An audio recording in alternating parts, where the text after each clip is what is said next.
Assalamualaikum warahmatullahi wabarakatuh. Perkenalkan, nama saya Hanifah Turisna dari Fakultas Hukum Universitas Merdeka Pasuruan. Di sini saya akan menjelaskan tugas yang diberikan oleh Bapak Ahmad Sukron SHMH sebagai dosen pengampu mata kuliah Hukum Islam. Nah, materi saya menjelaskan tentang sejarah perkembangan Islam dari masa ke masa. Nah, di sini saya akan menjelaskan 3 materi. Yang pertama perkembangan hukum Islam pada masa kemerdekaan. Yang kedua, perkembangan hukum Islam pada masa Orde Lama dan Orde Baru. Yang ketiga, perkembangan Islam pada masa reformasi hingga saat ini. Nah, Islam masuk dibawa oleh pedagang Arab pada abad 7 Masehi atau 1 Hijriah. Untuk pertama kalinya mereka membawa hukum-hukum Islam ke Nusantara. Pengaruh Islam masuk Indonesia menyebabkan munculnya kelompok-kelompok baru yang disebut santri. Hukum Islam merupakan bagian dari sistem hukum Nusantara, juga sebagai fenomena sosial di masyarakat. Sebagai fenomena sosial di masyarakat memiliki 2 dimensi, yaitu dimensi pemeliharaan dan dimensi pengembangan. Dimensi pemeliharaan diarahkan untuk menjaga keberlangsungan syariat Islam, sedangkan dimensi pengembangan diarahkan pada pemanfaatan syariat Islam sebagai nilai tambah bagi masyarakat. Sejarah kehidupan Islam di Indonesia telah diakui sebagai kekuatan kultural. Tetapi Islam dicegah untuk merumuskan bangsa Indonesia menurut versi Islam. Sebagai kekuatan moral dan budaya, Islam diakui keberadaannya, tetapi tidak pada kekuatan politik secara real. Gerakan D1 atau T2 di Indonesia, Negara Islam Indonesia, yang kemunculannya oleh berbagai pihak dituding sebagai akibat dari merasa sakit hatinya kalangan Islam dan bersifat spontanitas, lahir pada saat terjadi vacuum of power di Republik Indonesia sejak tahun 1926. Akibat dari munculnya gejolak tersebut, perkembangan Islam dari segi politik makin membesar, disebabkan kekecewaan dari kalangan Islam yang ingin menjadikan negara Indonesia menjadi negara khilafah Islam. Dan kekecewaan itu memuncak ketika dideklarasikan negara Indonesia sebagai negara Pancasila. Yang kedua, masa Orde Lama.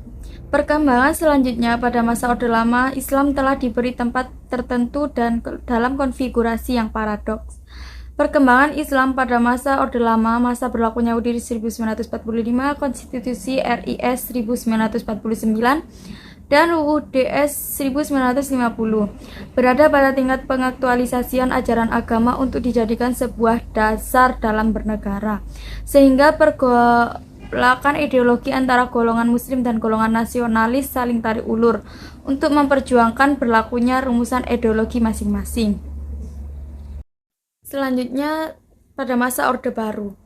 Munculnya Orde Baru dianggap sebagai kemenangan bagi umat Islam karena ikut andil dalam pembentukannya, sehingga umat Islam menaruh banyak harapan pada pemerintah, khususnya kesempatan untuk berkiprah di bidang politik. Namun realitasnya hal tersebut tidak mendapat perhatian dari pemerintah rezim baru Orde Baru, karena pemerintah Orde Baru lebih berorientasi pada pembangunan ekonomi. Nah, pada masa ini pula perkembangan yang perlu dicatat oleh munculnya ide reformasi fikih yang diusulkan oleh para ulama Indonesia, misalnya Hasbi al-Siddiq dan Hazarin, yang keduanya meninggal dunia pada 1975. Hasbi al-Siddiq mengajukan konsep fikih Indonesia dan berusaha menekan pentingnya merevisi fikih tradisional yang tidak mempertimbangkan karakteristik komunitas Islam di Indonesia. Nah, materi yang ketiga, pada masa reformasi. Runtuhnya Orde Baru pada 21 Mei 1998 bersamaan dengan munculnya berbagai gerakan sosial, isu Piagam Jakarta dan tuntutan untuk memperbesar peran syariah dalam negara kembali muncul ke permukaan. Khusus untuk isu penerapan syariah secara umum ada 2 tipe gerakan Islam yang berargumen tentang hal tersebut, menurut Al-Naim 2007 399. Namun, perubahan struktural yang dibawa oleh pengesahan otonomi daerah 1999 menambah kerumitan situasi ini karena kebijakan tersebut memberikan ruang bagi komunitas lokal untuk menerapkan syariat di tingkat kabupaten dan provinsi tanpa memperhatikan sikap dan posisi pemerintah pusat. Nah, dari semua penjelasan yang saya jelaskan tadi bisa disimpulkan sebagai berikut. Proses masuknya Islam di Indonesia berjalan damai, tanpa paksaan, dibawa oleh mubalik yang kebetulan berprofesi sebagai pedagang. Kegiatan pedagang tersebut merupakan penopang dalam proses islamisasi secara umum. Islam masuk di Indonesia pada tahun pertama Hijriah bertepatan dengan tahun ke-7 dan ke-8 Masehi. Daerah yang pertama kali tempat tersebarnya agama Islam adalah pesisir Sumatera Utara. Perkembangan Islam di Indonesia pasca kemerdekaan terlihat pada masa Orde Lama. Berada pada tingkat pengaktualisasian ajaran agama Islam untuk dijadikan sebuah dasar dalam bernegara. Sedangkan pada masa Orde Baru, perkembangan Islam salah satunya dilakukan dengan pembaruan pemikiran ajaran Islam. Pada masa Reformasi, perkembangan Islam diwarnai dengan semakin maraknya isu penerapan syariat Islam. Sekian dari saya, semoga bermanfaat. Bila ada salah kata atau salah materi yang saya berikan, mohon dimaafkan dan diberi arahan. Terima kasih. Wassalamualaikum warahmatullahi wabarakatuh.